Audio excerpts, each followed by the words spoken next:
You're out, Uso, and I'm out too. Boom! Super kick for Jey Uso on Roman Reigns. Then another super kick on Solo Sikoa. Then a double super kick on Roman Reigns for the Usos. For 1 minute, I thought I was watching the Young Bucks having a super kick party, but no, it's the Usos, and they are officially leaving the Bloodline. Welcome back, guys, to Fog Wrestling here to review SmackDown for the 16th of June, 2023. And Jey Uso tonight, he made his decision. He not only left the Bloodline, but he made sure that his brother was leaving the Bloodline with him. And I'll give props to Roman Reigns. He did sell the super kicks well. He sold the shit out of the super kicks, and it was nice to see, because super kicks, from when I was watching wrestling, a Shawn Michaels super kick ended the match. But now we've seen over the last, like, I don't know, I say maybe 10 years, we've just seen the super kick get used far too often, and it's like a transitional move. Like, super kicks kind of get used like chops now, you know, or someone will chop somebody, another person will chop them back, especially in AEW and on the indie scene. That shit is garbage, and I believe on occasions I've criticised the Usos for using too many, but it was nice to see them do a couple of super kicks here tonight that absolutely looked like they sent Roman Reigns back 10 years. But yeah, so let's talk about tonight's show. I wasn't that impressed with SmackDown overall, but I mean, the story, like, people will criticise the Bloodline story, and I am no fan of this long-ass Roman Reigns title run. I can admit that, of course, I've criticised it many times, but the Bloodline story itself, it doesn't really bother me. I do enjoy it. I do think the Bloodline thing has been good. What bothers me about the Bloodline is how it's just like taken over SmackDown though. I don't mind the Bloodline, but I mind when it's like the only thing SmackDown's got, when like the whole show revolves around it. That's when it bothers me. When Roman Reigns has got both belts kept hostage, and it's ruining both Raw and SmackDown, that's when it bothers me. But the actual faction itself, and the adding of Solo, and the adding of Sami Zayn, and Sami Zayn getting kicked out, and now the Usos with friction, I do think it's been a pretty enjoyable run, but it looks like that run could be coming to an end. But anyway, we'll go through the start of the show, and we'll get to the end, and we'll talk a bit more about the Bloodline. So we kick off with a number one contenders gauntlet match. It's Pretty Deadly versus Luke Gallows and Anderson, the Club, versus Sheamus and Ridge Holland, the Brawling Brutes, versus Joaquin Wilde and Cruz del Toro, versus the Street Profits, versus Hit Row. I'm not going to go through every little part here, but Sheamus and Ridge Holland defeated everybody up until the end, where Pretty Deadly come out. And by the way, why don't Hit Row just leave or get released? Like, what's the fucking point of Hit Row? This team is an absolute joke. I think they lasted about 2 seconds. How is that possible, considering it takes 3 seconds for a pinfall? I don't know. You ask me, but they literally lasted like 2 seconds in the match. They're an absolute joke. Pretty Deadly got the win though. Sheamus doing his 30 beats on the chest, and I know that turns on the crowd for some reason. The crowd love to see big sweaty men pummeling other sweaty men. It's weird if you ask me, but no, the crowd seem to love that. Sheamus doing his 30 hits to the chest. Then he gets one of the Pretty Deadly guys in the ring. He hits the Celtic Cross, which I haven't seen in a while. He goes for the cover. 1, 2, 3, 4, 5. What's this? No. There's no point. There is no count, because he's not the legal man. And Sheamus has still got the pin locked in. And off the top rope comes the other member, Pretty Deadly. Hits the leg drop. And it is 1, 2, 3. Pretty Deadly put away the Brawling Brutes and Sheamus. They will go on then to face the tag team champions. Although they spent too much time in the ring celebrating, because this brought out Zayn and Kevin Owens. Zayn said, for the last 5 minutes you've been celebrating that victory, which, if you calculate it in my book, is 5 minutes too long. Like Sami Zayn, leave the jokes to me, right? That was a piss joke. Then Sami Zayn turned around to Kevin Owens and went, you know what, I'm surprised them celebrating for so long hasn't annoyed you. Then Kevin Owens was like, oh, I'm trying to be a lot calmer, like you said. And then he started freaking out. Really bad acting here for Kevin Owens. But yeah, these guys are making me freak out. I want to go and punch them in their face. And then him and Zayn run down to the ring, and Pretty Deadly got out of the ring. I'm glad they done that. I thought that was a good move, because how many times have we seen Kevin Owens get in the ring and he just does these fake punches? And it makes sense. Why would the heel team voluntarily stay in the ring and wait until the face guys get into the ring to beat them up. I mean, it kind of, and I don't want to put this on the same level, but it does kind of remind me of like when Austin and Triple H were like beating up later. Then the Brothers of Destruction came out. Austin and Triple H waited until they both got in the ring, and then they made a quick exit. And that's what a heel team should be doing. Why would the heel team sit and wait and willingly engage in physical combat when they don't have the upper hand or they don't have the advantage or anything like that? So, yeah, no, I thought this was good. I know it's simple. I know it's nothing to... I'm not going to say it makes SmackDown a 10 out of 10 show, but I like the way they've done this instead of just have Pretty Deadly wait in the ring then get their ass kicked. So, yeah, that's what happened there. We then had Roman Reigns, he's backstage, Paul Heyman. Heyman asks if he spoke to Jey Uso. Reigns says, no, I'm the tribal chief, he comes to me. Then Reigns asks if Heyman has talked to Jimmy. Jey says, no, he asks Heyman if he's talked to Jey. Heyman says he hasn't. Then Reigns says he wasn't asking, he was telling Heyman to go talk to him. Then Heyman goes and talks to Jey. Now, I'm not sure, I think I missed SmackDown last week. I'm not entirely sure whether or not there was a little bit of conflict between them. There might be, because for some reason Heyman doesn't really want to go and talk to Jey, but I guess we'll see. We come back for the break. It is Selena Vega taking on Io Sky, and of course Selena Vega wins with Bayley causing a distraction. Selena Vega had the match won, but again referee was too busy looking at Bayley's big fat ass on the outside, and then Selena Vega hits the 619 and pins Io Sky 1, 2, 3. Io Sky loses, and Bayley tries to console her. Obviously, this split is coming up. Damage Control or no more. We've got Dakota Kai out, and it's only a matter of time before Bayley and Io Sky come to blows. Will it happen at Money in the Bank, or will Money in the Bank be the final straw? I am going with the latter. But here, it was a win for Selena Vega, nonetheless. Gets her some momentum, I guess. Then we go to... Well, yeah, then we go... What did we go to next? I can't even remember, actually. Hold on.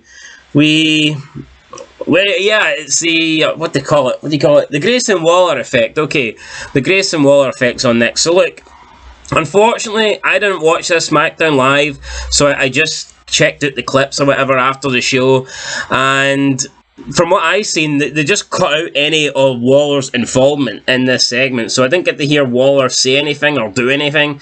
It was literally just Charlotte Flair and Bianca Belair going back to back on the promo, which kind of sucks because I'm sure what's his name? I'm sure Grayson Waller would have been the best thing about this, but I didn't get to hear him. Hopefully he said something good, who knows. Then it is Charlotte Flair and Bianca Belair, and look how, I seen last week on SmackDown, Bianca Belair, she didn't have the stupid makeup on, she didn't have like the bright lipstick colour, she didn't have big massive fucking earrings, and she didn't have her hair, you know, wrapped up with glitter all over it. And Bianca Belair last week on SmackDown, just with a normal look, no makeup, just looking normal with her hair down, she looked good. She looked really hot, but now you see her again tonight, and it's like, she's got the hair up in her stupid fucking ponytail, and she's got this, like, loads of makeup on, she's got, like, silver glitter or something over her hair, and it's like, in the bright lipstick, and it's like, why? Why is she doing this, honest to God? But she definitely looked better than that other thing that was standing across the ring, Charlotte Flair, man, honestly, looking like an 84-year-old plastic fucking chair. I think she should get in the bin. I mean, if I was Bianca Belair, I wouldn't even try and pin her 1, 2, 3. I would just stick her in the recycling trash can, because I mean that's all she is, 100% plastic at this stage. They had a battle on the mic, really. Charlotte says that she used that same line again. Charlotte said that she doesn't wait in line, and the line starts behind her or something, or she is the line, she created the line. There is no line, only her line's involved, some garbage. Bianca then says that she lost, she says that she's not got her title match again, and then Charlotte says, I lost at Mania, I never got my rematch. Bianca says that she done the right thing and she waited, unlike Charlotte Flair, who ran away. Then Charlotte Flair says, I don't run away, I come back from defeats, that's why I'm a 14-time champion. Then Flair says that she's a champion with or without the belt, and doesn't know if Bianca Belair is. To which Bianca Belair replies that, I am a champion, I'm the longest reigning Raw champion, something that you couldn't do in 14 attempts. And then Bianca Belair pretty much told her that whoever wins between her and Asuka, she'll be waiting on them, and she walked off. So there you go. Bianca Belair, Charlotte, I mean, who cares? It was never going to be the greatest promo because none of these two are great on the mic, but I mean, it did their job, I guess. I wouldn't say I'm really worried because I don't really care, but I do think Charlotte Flair will probably beat Asuka, which would be a joke, but we'll see. We'll see what happens. Paul Heyman approaches Jey Uso. He tries to blame Jimmy on everything. He says, look, Jimmy super kicked you last week, blah, blah, blah, blah, blah.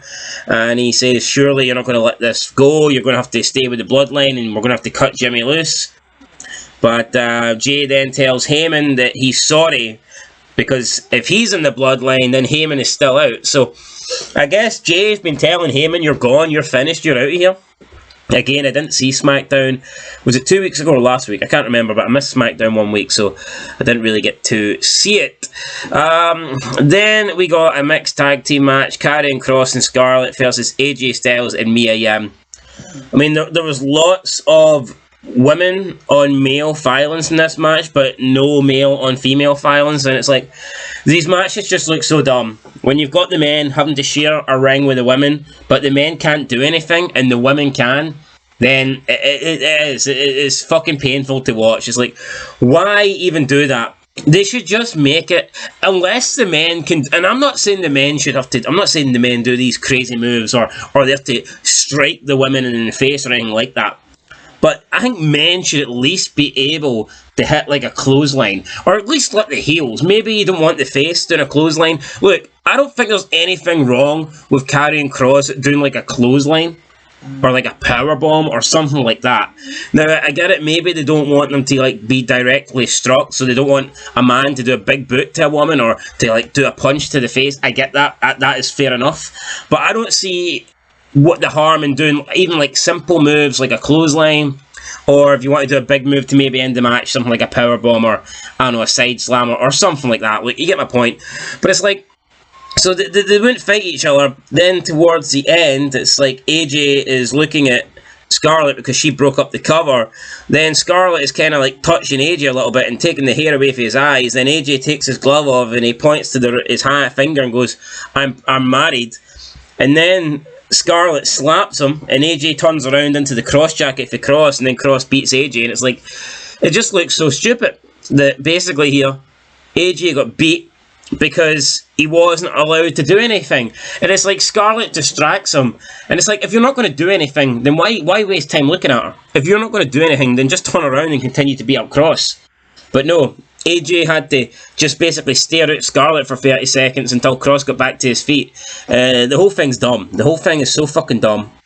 Like I said, I think there should be at least some contact between the face woman and the male heel. That's how I would do it personally. I get it, maybe you don't want your baby face to beat up the heel woman, but even then, if the heel, like, look at the feud with like Drew McIntyre and Scarlett. Okay, Scarlett every single week was attacking McIntyre, whether it was like a slap, or pulling his hair, or distracting the referee, or low blowing him, or spraying him in the eyes. Well, no matter what it was, she was always attacking, hurting, and costing Drew McIntyre matches. Are you telling me after a while Drew McIntyre isn't entitled to snap and just hit her with a fucking claymore?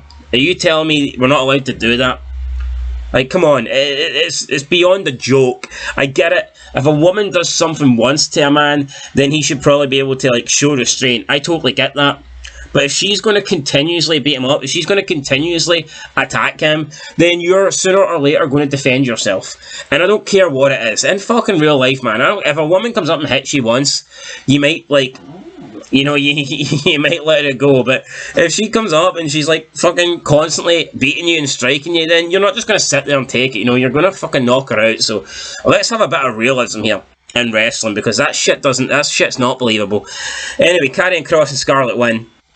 Again, I just don't understand why the males have to just stand there and take it.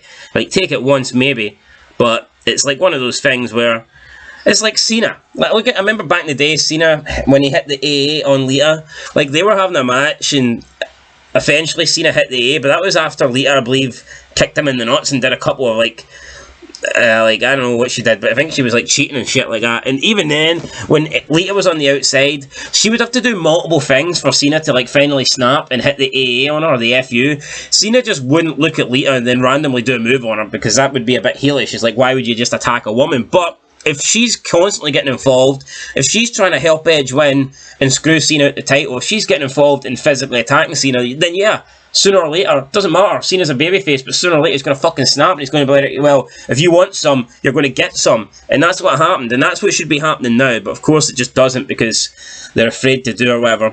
They don't want to promote male and female violence, but they'll happily allow females to attack men. So, I mean, I guess if you're at home, if you're married, it's okay if you get beat up as long as you're the man. If you're the woman, then fuck me, that's insane. You can't be having that. But if you're the dude in the relationship, then I guess you're allowed to promote violence. Anyway, let's move on. Heyman goes backstage, he talks to Reigns. Whatever. Kayla Braxton talks to Cameron Grimes about how he's doing well on SmackDown, how he's settling in, how he's, took SmackDown by storm or whatever. And then we get Baron Corbin, who comes and attacks him, and it's like, why is Baron Corbin on every single show? Seriously, why is Baron Corbin on Raw, on NXT and on SmackDown? I get it, he's a free agent, he can appear wherever he wants. But wasn't the whole point of the free agent thing wasn't it like a knock on the talent? It was like, hi, you weren't good enough, no show wanted you, so you're a free agent. But looking at it now, it's like, being a free agent's a benefit. Why wouldn't you want to be a free agent? The free agent can do whatever he wants. Free agent can turn up on whatever show he wants. So really, they need to let us know what is the downfall exactly of being a free agent?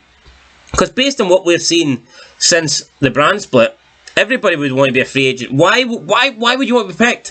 Why would you want to be picked by either Raw or SmackDown when you can simply turn up on whatever show you want and go after whatever title you want if you're a free agent? It doesn't make any sense. It's like they've gave free agents this privilege, and it is a privilege, I guess, of turning up on whatever show they want. There should be some sort of punishment or some sort of downside, downfall of being a free agent. Maybe if you're a free agent and maybe you can't challenge for a title. Maybe if you're a free agent, until you get signed up to a brand, you can't challenge for a title. Or maybe, I don't know, once you lose a match on a brand, then you can't appear on that brand anymore. I think there's something they could do. I think there's definitely something they could do to make the free agent thing feel more important. So whereas like there is a negative to it, because at the moment you would much rather be a free agent than be picked on SmackDown, because then you've got the openness to turn up on Raw or NXT. But anyway, he attacks him. Who cares? We then got Ray come out. Ray said that he's done a lot of things that he's proud of in his career, but one of the things he's most proud of is reuniting the LWO. I don't think Ray could possibly mean that, because this LWO sucks. It's not a good LWO. It's just Ray and a bunch of bums, really, and Selena Faker, who's pretty hot, but not as hot as she used to be.